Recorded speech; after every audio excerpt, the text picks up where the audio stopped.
White monitor and coloured monitors. अब monitor की quality कैसे पता चलती है?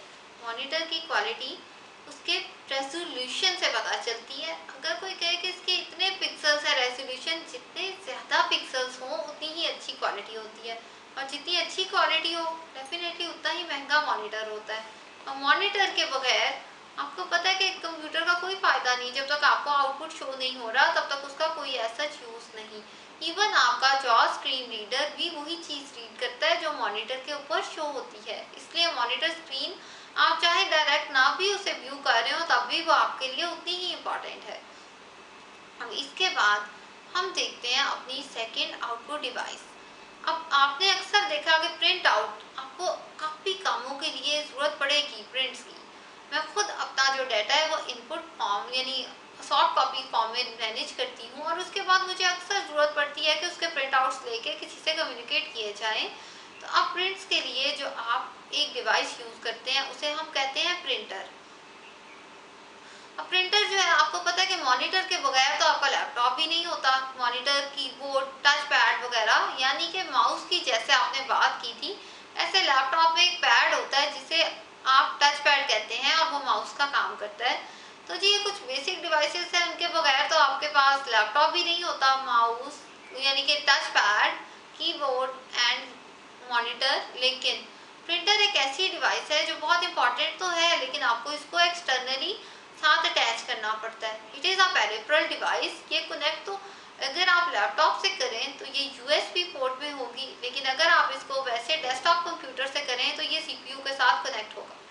तो जी प्रिंटर एक इम्पॉर्टेंट आउटपुट डिवाइस है, लेकिन ये आपके साथ यानी कि लैपटॉप वगैरह में बिल्ट इन नहीं होता, आपको इसको एक्सटर्नली अटैच करना पड़ता है।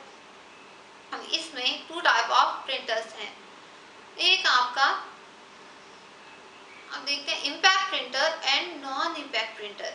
इम्पैक्ट प्रिंटर क्या थे? आपके बेसिक टाइप ऑफ प्रिंटर्स जो कि पहले यूज होते थे और आजकल ये इस्तेमाल नहीं होते। ये बहुत नॉइस करने वाले प्रिंटर थे। अक्सर आप लोगों ने टोल प्लाजास वगैरह पे नोट किया हो, प्रिंटर्स को इतनी अच्छी क्वालिटी के नहीं होते। आप अक्सर मोटरवे पे या उन पे अगर पहले जाते थे तो प्रिंटर आपका काफ़ी नॉइस करता था, बड़ी देर लेता था। तो ऐसे तमाम प्रिंटर्स जो कि इतनी कोई अच्छी क्वालिटी के नहीं थे और बहुत स्लो थे और नॉइजी थे, इन्हें हम कहते हैं इम्पैक्ट प्रिंटर्स। अब ऐसे प्रिंटर्स जो आजकल आप इस्तेमाल करते हैं और उनकी स्पीड बहुत बेहतर है और नॉइस भी कोई ख़ास नहीं करते, इन्हें हम कहते हैं नॉन इम्पैक्ट प्रिंटर्स। अब impact printer non impact printers के मुकाबले में सस्ते होते हैं, और इम्पैक्ट प्रिंटर्स के भी आगे टाइप्स हैं, जैसे dot matrix printer, Daisy wheel printer, line printer. अब डॉट मैट्रिक्स प्रिंटर एक काफ़ी कहें कि पहले कुछ साल पहले तक बहुत ज़्यादा रह चुका है, वर्क में इसकी बहुत वर्किंग हुई है इसके थ्रू, लेकिन अब ये यूज़ नहीं होता। इसमें क्या मैकेनिज्म था? जैसे आप लोगों ने अक्सर ऑफिस स्टैम्प्स अगर देखी हो कि स्टैम्प क्या होता है, एक कट आउट होता है जिसे आप इंक के अंदर डिप करके पेपर के ऊपर टच करते हैं। सेम इसी तरह डॉट मैट्रिक्स प्रिंटर में भी ABCD इनके कट आउट्स थे जो इंक रिबन पे टच करते थे और पेपर के ऊपर प्रिंट होते थे, इसलिए इनकी क्वालिटी कोई इतनी अच्छी नहीं थी। अब जितने भी इम्पैक्ट प्रिंटर्स होते हैं वो यही मैकेनिज्म यूज़ करते हैं जो आपके डॉट मैट्रिक्स ने किया। जैसे कि आपके पास है Daisy wheel printer. Daisy wheel printer क्या था? डॉट मैट्रिक्स में तो पेपर थोड़ा सा टिल्ट फॉर्म में था, बिल्कुल स्ट्रेट हम नहीं रखते, थोड़ा सा स्लाइडिंग रखते हैं, लेकिन डेजी व्हील में पेपर हम रोल कर देते थे एक व्हील के ऊपर, और इसके ऊपर सेम डॉट मैट्रिक्स वाले प्रिंसिपल के थ्रू प्रिंटिंग होती थी। और इसके बाद लाइन प्रिंटर है। लाइन प्रिंटर का ये फर्क था कि जहाँ पे आप डेजी व्हील में और डॉट मैट्रिक्स में करेक्टर बाय करेक्टर प्रिंटिंग करते थे, जैसे बैग है पहले बी लगेगा A एंड G, लेकिन लाइन प्रिंटर में आप पूरी पहले लाइन अरेंज कर लेते हैं, उसके बाद उसे प्रिंट करते हैं। तो ये सारे थे इम्पैक्ट प्रिंटर्स और इनका कोई ख़ास अब यूज़ नहीं होता। अब जो हम टेक्नोलॉजी यूज़ करते हैं वो है non impact printers. Non impact का मतलब है कोई फिजिकल कांटेक्ट नहीं होगा पेपर के साथ, यानी कि अगर मैंने लिखा है बैग BAG, जिस स्टाइल पे लिखा है सेम उसी स्टाइल की लाइट पेपर के ऊपर ड्राइंग होगी, और नोजल्स यानी कि इंक नोजल स्प्रे करके सेम वही शेप पेपर लेंगे, इसलिए डिफरेंट हमारे पास स्टाइल्स आएंगे और बहुत अच्छी क्वालिटी का प्रिंट आउट आएगा।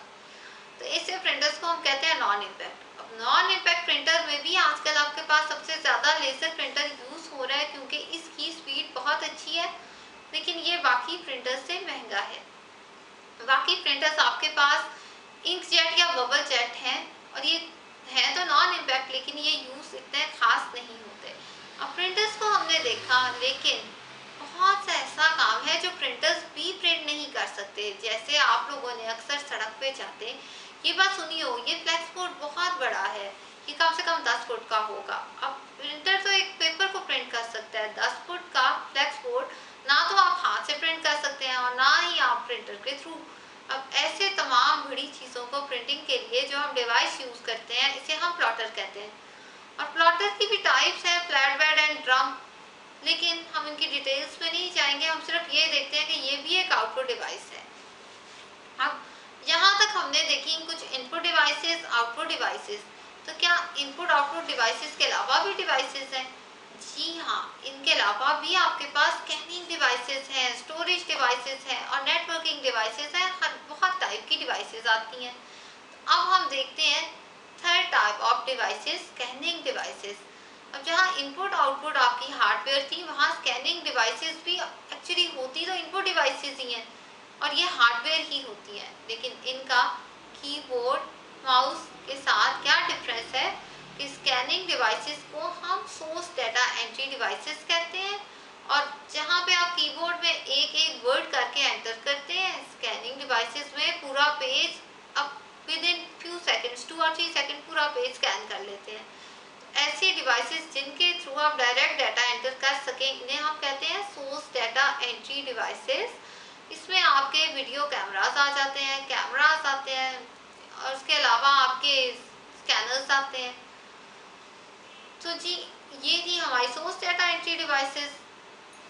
इसके अलावा हमारे पास और डिवाइसेस की टाइप आएंगी, स्टोरेज डिवाइसेस, जो कि हम इंशाल्लाह नेक्स्ट लेक्चर में स्टोरेज डिवाइसेस को भी देखते हैं कि स्टोरेज डिवाइसेस क्या है और इनकी क्या इंपॉर्टेंस है और ये हार्डवेयर डिवाइसेस किस कैटेगरी में आती हैं।